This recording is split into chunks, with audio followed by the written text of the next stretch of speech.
Sayyidina Muhammad wa ala ali Sayyidina Muhammad. Subhanaka la ilma lana illa ma 'allamtana innaka antal alimul hakim. Rabbi shrah li sadri wa yassir li amri wahlul 'uqdatam min lisani yafqahu qawli. Wala haula wala quwwata illa billahil aliyil azim. InsyaAllah kita sambung, aku tak silap saya muka surat 15. Betul tak? Asal kejadian haram arak itu dengan seterusnya. Kata Khazin di dalam tafsirnya pada ayat 219 Suratul Baqarah, telah diharamkan oleh Tuhan mabuk arak itu di dalam waktu sembahyang sebagai di dalam masalah 9 itu yang kita baca yang lepaslah. Maka jadilah seorang daripada sahabat Nabi minum akan arak itu, kemudian daripada sembahyang Isya. Selepas sembahyang Isya dia minum arak. Apabila telah sampai pagi hari, telah hilang mabuknya, maka sembahyanglah ia akan sembahyang subuh. Kemudian minum ia kemudian daripada sembahyang subuh, maka sedar ia daripada mabuknya pada waktu sembahyang zuhur. Zuhur sedaklah, hilang mabuk. Di dalam hal mereka itu yang demikian memperbuat oleh sahabat Nabi SAW bernama Utban bin Malik akan satu jamuan buat kenduri Telah dipanggilnya beberapa orang Islam makan jamuan itu. Seorang daripadanya seorang sahabat Nabi namanya Sa'ad bin Abi Waqqas, dan telah dihadapkan pada mereka itu kepala unta telah dibakar di atas api yang kita bakar kepala lembu Maka makanlah mereka itu akan kepala unta tu, dan minum mereka itu akan arak. Kemudian daripadanya hingga dapat mabuk mereka itu, minum sampai mabuk. Dan masing-masing pun naik gembira dan sombong, bermegah-megah diri dan bersyair menunjukkan diri masing-masing lebih bangsa dan keturunan daripada kawannya atau lainnya. Orang mabuk Dan bersyair seorang sahabat Nabi yang bernama Sa'ad bin Abi Waqqas memuji-muji dan mempermegahkan kaumnya daripada orang-orang gagah dan berani, dan dicacinya kaum Ansar itu orang yang tidak gagah dan berani seperti mereka itu. Orang hilang akal Bila didengar oleh satu orang daripada kaum Ansar itu akan syairnya demikian, maka ia pun bangun mencapai rahang unta. Dia ambil rahang unta serta terus dipalunya ke atas kepala Sa'ad. Pukul hingga pecah kepalanya, luka tenganga rupanya. Ada syair kata kaum dia tak kuat tak gagah. Kawan tu naik marah. Maka pergilah Sa'ad pada Rasulullah SAW mengadukan perbuatan orang Ansar itu ke atasnya.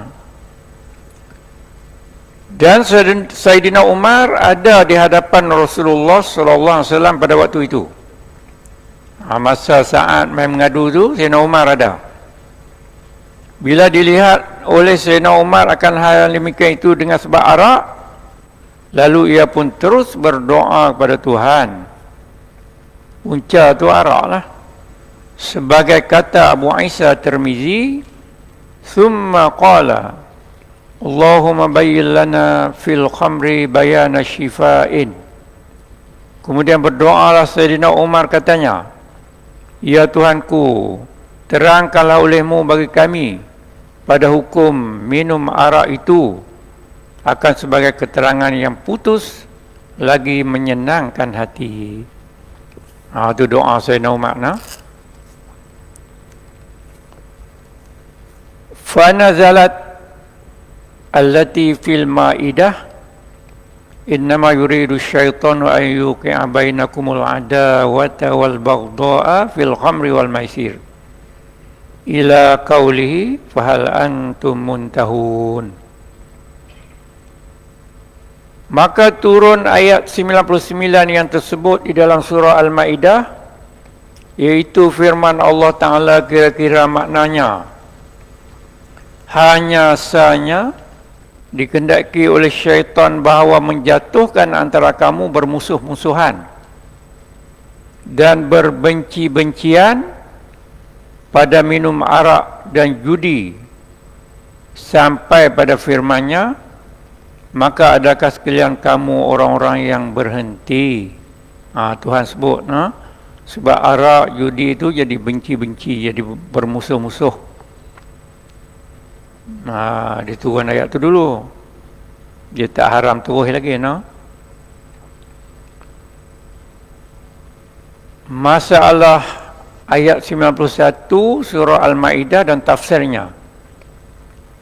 Kata Khazin di dalam tafsirnya, bermula tafsir firman Allah Ta'ala, innama yuridu syaitanu an yuqi'a bainakumul adawata wal baghdha'a fil khamri wal maisir ila akhir ayat, yakni sungguhnya dihiaskan dan dielokkan oleh syaitan bagi sekalian kamu itu meminum arak dan judi, karena mahu menjatuhkan antara sekalian kamu itu bermusuh-musuhan dan berbenci-bencian dengan sebab minum arak. Kerana bila minum kamu akan arak, hilanglah akal, dan apabila telah hilang akal, maka keluarlah cakap-cakap yang busuk, mencarut, mempermaki, sampai boleh jadi membawa kepada berkelahi. Maka itulah sebab yang menjatuhkan berseteru-seteru dan berbenci-bencian di antara orang-orang yang meminumnya. Sebab hilang akal itu, dia jadi macam-macam. Gaduh, maki dan sebagainya. Adapun judi itu, maka telah berkata Qatadah, adalah seorang di dalam zaman jahiliah berjudi ia dengan menjadikan taruhannya itu hartanya dan anak bininya. Dia bukan harta, kali anak bini dia kali. Bila sudah kalah ia daripada berjudi itu, tinggallah ia seorang diri dengan menanggung duka cita. Lepas kalah, kali dengan bini, anak dia, kali dengan harta, boleh ke orang. Duduk seorang-seorang. Kerana kosong diri daripada harta dan anak bini, habis masuk ke tangan orang, boleh ke orang habis. Maka itulah yang mempustaka dia bermusuh-musuh dan berbenci-bencian. Maka ditegah Allah daripada demikian itu, sebagaimana tersebut di dalam ayat-ayat yang dahulu, supaya jadi baik perangainya dan segala kelakuannya. Sebab itulah arak ni, judi ni juga dilarang dalam agama-agama lain pun. Agama mereka pun tak benar. Bukan kata dalam Islam saja. Dan zahirlah pada kita bahwasanya arak dan judi itu sebab yang besar pada menjatuhkan di dalam bermusuh-musuhan dan berbenci-bencian antara manusia. Itu tafsir Khazin ayat 91 suratul Maidah. Jadi Syekh Idris Marbawi ini dia banyak ambil tafsir Al-Khazin. Itu dipanggil apa? Orang panggil apa? Hikmah diharamkan arak dan judi. Karena tiap-tiap sesuatu yang Allah Ta'ala haram tu memang mudarat dia lebih daripada manfaat. Walaupun ada jugalah manfaat sikit-sikit, tapi mudarat dia lebih. Baik itu mengikut kaedah menolak keburukan itu didahulukan daripada mengambil kebaikan. Walaupun ada kebaikan sikit-sikit, darul mafasidi muqaddamun ala jalabil masalih, dikata menolak keburukan didahulukan, diutamakan daripada mengambil kebaikan. Apabila dilihat dalam satu-satu tu, walaupun ada kebaikan tapi mudarat dia tu banyak. Itu kaedah usul fiqh kan. Kata Khazin lagi, arak dan judi mendatangkan kebinasaan pekerjaan dunia dan agama. Kata Khazin lagi di dalam tafsirnya, dengan sepotong ayat yang tersebut di dalam masalah 11 itu, tahulah kita akan perkara dunia yang datang daripada arak dan judi. Adapun kebinasaan pada pekerjaan agama yang datang daripada arak dan judi, maka iaitu firman Allah Ta'ala, wa yasuddakum an zikrillahi wa anis salah, dan menghalang sekalian kamu daripada taatkan Allah dan daripada mengerjakan sembahyang, sebab daripada judi dan arak itu. Itu sebab dia kata apa? Perkara-perkara negatif, selain daripada bergaduh, berkelahi, hilang harta, hilang anak, hilang isteri. Kerana apabila diminum arak, jadilah bekas perbuatan arak itu memberi bimbang, sibuk akan yang meminumnya daripada menjunjung taat Allah, buat Tuhan suruh dan tinggal Tuhan larang, dan memalingkan daripada mengerjakan sembahyang. Sebab dia halang, duk sibuk dengan minum, mabuk apa semua, tak sembahyang. Kalau sembahyang pun, kalau masa mabuk tu dia pergi sebut benda lain, macam kita baca itu, Sayyidina Ali itu. Begitu juga judi itu memberi lalai dan memberi bimbang. Bimbang ni maksudnya sibuk akan yang berjudi, dia daripada menjunjung surah Allah. Junjung tu maksudnya buat apa Tuhan suruh, tinggal Tuhan larang. Tu bahasa sindiran, majaz, junjung. Junjung tu bukanlah makna botak kepala, makna buat apa yang disuruh, tinggal apa yang dilarang. Ada majazi, ada hakiki. Dalam Quran ni dia ada majazi, ada hakiki. Habis itu, masalah arak dan judi itu ditegah Allah Ta'ala dengan dalil firman Allah Ta'ala pada ayat 90 dan 91 surah Ma'idah itu. Dan pada akhir ayat itu Allah Ta'ala berfirman, fahal antum muntahun, maka adakah sekalian kamu orang-orang yang berhenti? Maksudnya tak mau berhenti lagi lah. Dah cerita tentang keburukan arak apa semua ni, dah tengok dah kesan negatif dia tu, sampai baca Quran pergi sebut lain, sampai berkelahi, sampai tergadai harta keluarga. Kata Khazin dalam tafsirnya, bunyi ayat bertanya. Bunyi ayat ni bertanya, fahal antum muntahun, maka apakah sekalian kamu orang-orang yang berhenti? Tak mau berhenti lagi kah? Bunyi tanya, tetapi maknanya suruh. Yakni berhentilah sekalian kamu daripada minum arak dan judi itu. Maka firman Tuhan pada ayat itu ada dalam maknanya yang tegah larang. Kerana Allah Ta'ala sudah cela dan busukkan arak dan judi, serta telah zahir kebusukannya itu. Maka jadilah seolah-olah maknanya, ini yang dikatakan takwil, tafsir. Telah dibacakan atas sekalian kamu akan ayat yang tersebut di dalamnya segala macam yang mendatangkan perkara busuk pada arak dan judi itu. Maka tidakkah sekalian kamu mau berhenti lagi? Ataupun sekalian kamu mau berkekal memperbuatnya, seolah-olahnya sekalian kamu tidak menerima nasihat dan tiada takut.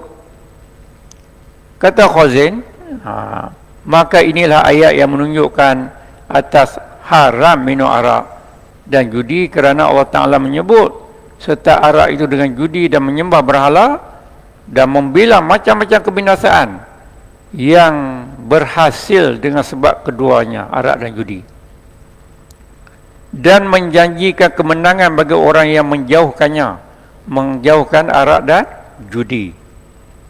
Kerana setiap apa yang diharam ni adalah hakikatnya mudaratkan hamba-hamba dia. Ada setengah orang kata, kalau dah mudarat, kenapa Allah Ta'ala ciptakan? Kalau Allah Ta'ala nak uji kita, tengok patuh ataupun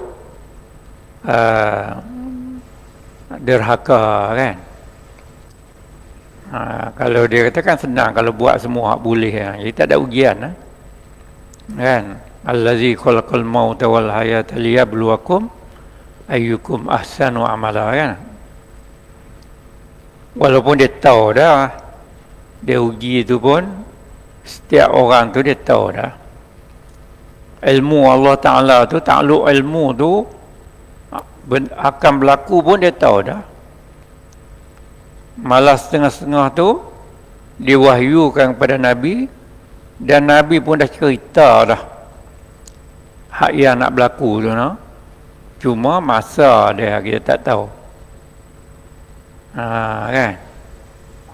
Tentang alamat kiamat ni kita kata, yang sekarang ni orang duk sebut satu-satu. Jadi apabila dia berlaku satu, dia akan berangkai satu. Seperti tasbih, dia beri contoh. Tasbih yang kita duk tasbih tu, apabila dia putus tali tu, dia jatuh sebiji tasbih tu, dia akan diikuti oleh yang kedua, tiga, dan sampai habis. Sampai habis, macam itulah. Cuma kita tunggu dan lihat saja, bila, kan? Tapi tetap akan berlaku. Malah orang kata ni, ada orang-orang yang dikurniakan oleh Allah mukasyafah, dia Tuhan bagi buka hijab pada dia, wali-wali apa semua tu, dia tahu, kan, saat tu sudah hampir dan sebagainya. Kita orang-orang macam ni, kita tak tahulah. Itu dia. Kita baca dalam kitab tentang tanda-tanda. Tanda ni yang pertama, tanda ni, adakah sekarang ni biji tasbih tu nak keluar satu dah, berlaku peperangan di Palestin tu, wallahu alam.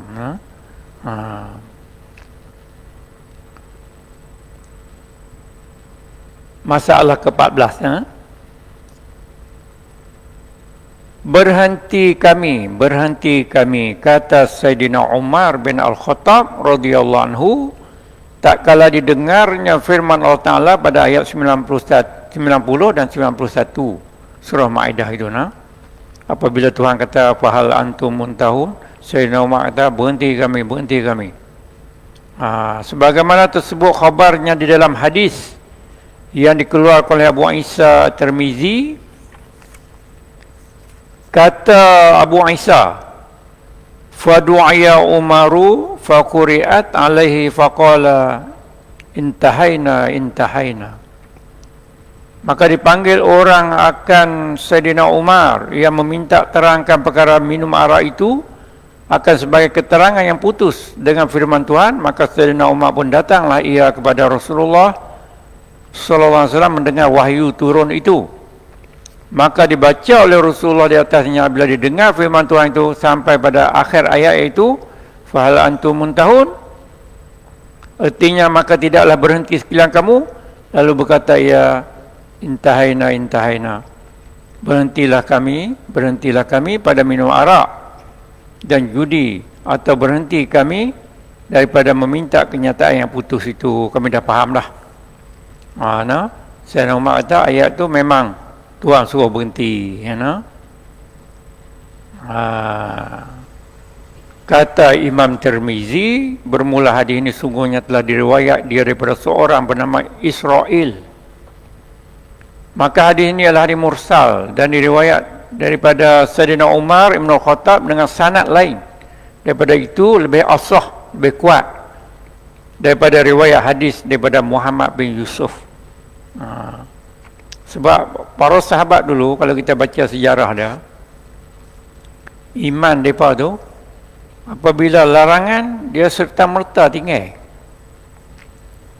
Sebab tu satu ayat tentang arak ni, satu ayat yang kita biasa dengar tentang daging kaldai. Daging kaldai, kaldai pekan dia panggil, kaldai pekan. Macam ayam belah yang kampung, Apabila sahabat tengah duk masak daging kaldai tu,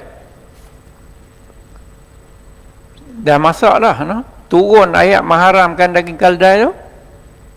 Apabila dibaca oleh Rasulullah, sahabat yang masak tu menumpahkan daging kaldai tu. Taklah kata-kata kita makan dulu kok, habis ni nanti ni kan, nanti ni kita jangan makan lah, ni dah masak elok dah kan. Sami'na wa ata'na.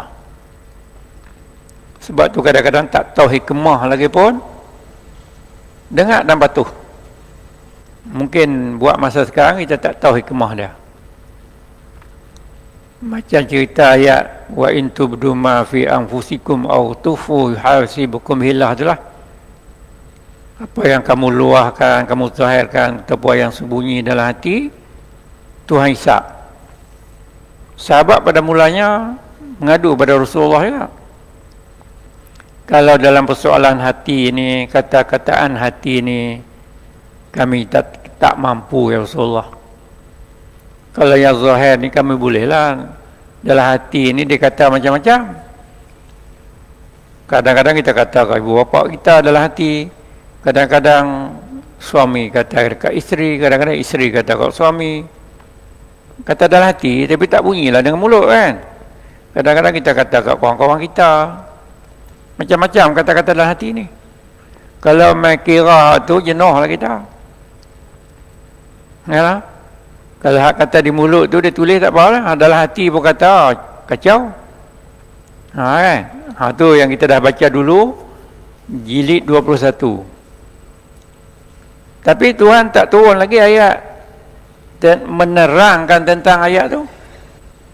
Kan? Allah Ta'ala nak didik para sahabat ni supaya apabila perintah tu dengar dan taat. Dengar dan taat. Tunggu ayat-ayat yang seterusnya yang menerangkan. Nabi kata apa? Kata sami'na wa ata'na dulu. Kami dengar, kami taat. Kan? Sami'na wa ata'na. Jangan kamu seperti mana orang Yahudi, kata apa? Sami'na wa asaina. Kami dengar, kami tak taat. Akhirnya Allah Ta'ala bagi rukhsah dalam persoalan hati ini. Kebanyakannya Tuhan tak kira. Itu kita boleh rujuk baliklah jilid 21 selagi kita tidak zahirkan. Selagi kita tidak zahirkan, itu dengan ayat la yukallifullahu nafsan illa wus'aha. Tak diberat tak kamu melainkan setakat mana yang kamu terdaya. Dalam persoalan hati ni kamu tak terdaya, no? Tu Tuhan tak kira lagi kan. Kalau kira je noh, jadi derhaka pada ibu bapa, duk kata marah dalam hati tu kan. Kita mengumpat dalam hati, tulis dosa je noh. Tak mampu kita noh. Akhirnya jadi satu hukum dalam persoalan hati itu, Tuhan tak hisap kita lagi, tak hukum pada kita lagi. Kecuali dalam beberapa perkara. Contohnya kalau kita belajar dalam fiqh ni, kalau kita tengah duduk semayang, kita niat dalam hati kita, tengah duduk semayang ni, niat dalam hati kita, kita nak bergantung, kita taklid nak berhenti semayang. Dengan satu sebab. Tu batal lah, no? Kita taklid. Selagi kalau dia bagi salam sekali lagi nak berhenti, tu batal. Itu dalam fiqh kan? Itu dikira juga, sedangkan dia tak cakap. Itu kataan hati dia niat. Kan? Ataupun tengah duduk jemuk pakaian, no? Hujan mai pelan-pelan ya. Dia kata kalau lebat ke nak berhenti. Kan? Itu dalam fiqh kita Syafi'i ni, batal lah sembahyang tu sebab dia taklid nak berhenti. Dia tak cakap, tapi apa orang kata ni, niat dalam hati dia, dan ada beberapa perkara yang lain. Dan seperti niat nak dalam bab akidah nak tukar agama misalnya. Kan? Itu kalau kita belajar dalam kitab perkara-perkara yang membatalkan syahadah. Tapi kalau lintasan dia tak kira tu. Itu bisikan dia ada niat dalam hati dia tu nak tukar agama, daripada tarikh itu pun dah batal syahadah dia. Sebab itulah Yahudi tanya pada Sayyidina Ali, bilakah pintu langit tertutup? Dia kata apabila seorang itu melakukan perkara syirik yang membatalkan syahadah, maka pintu langit tertutup. Setiap kita ni ada dua pintu langit untuk kita. Satu turun rezeki, satu naik ibadah, pahala. Jadi apabila kita batal syahadah, pintu langit kita tutup. Amal ibadah kita tak naik dah. Mana? Itu dia. Bila pintu langit terbuka, dia tanya Sayyidina Ali. Sayyidina Ali kata apabila dia mengucap 2 kalimah syahadah balik. Apabila dia mengucap 2 kalimah syahadah balik, jadilah Islam, maka pintu langit dia tu yang tertutup tadi dibuka. Tapi pintu langit rezeki turun walaupun dia murtad. Selagi peruntukan untuk dia tu ada, dia duduk turun situ lah. Walaupun orang kafir ada turun rezeki dia tu sama rezeki hukum tu. Sebab tu kita tengok orang bukan Islam pun ada rezeki dia, ada.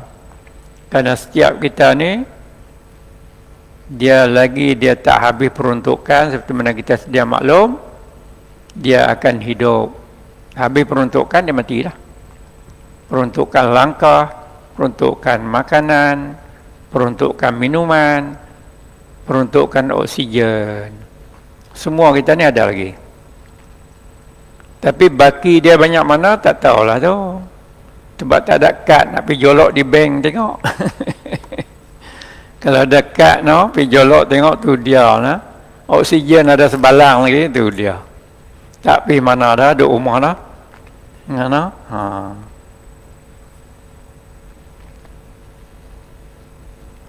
Okey, sekat tu dulu Wallahu a'lam bishawab. Bismillahirrahmanirrahim. Alhamdulillahirabbil alamin. Wassalatu wassalamu ala asyrafil anbiya'i wa mursalin wa ala alihi wa sahbihi ajma'in.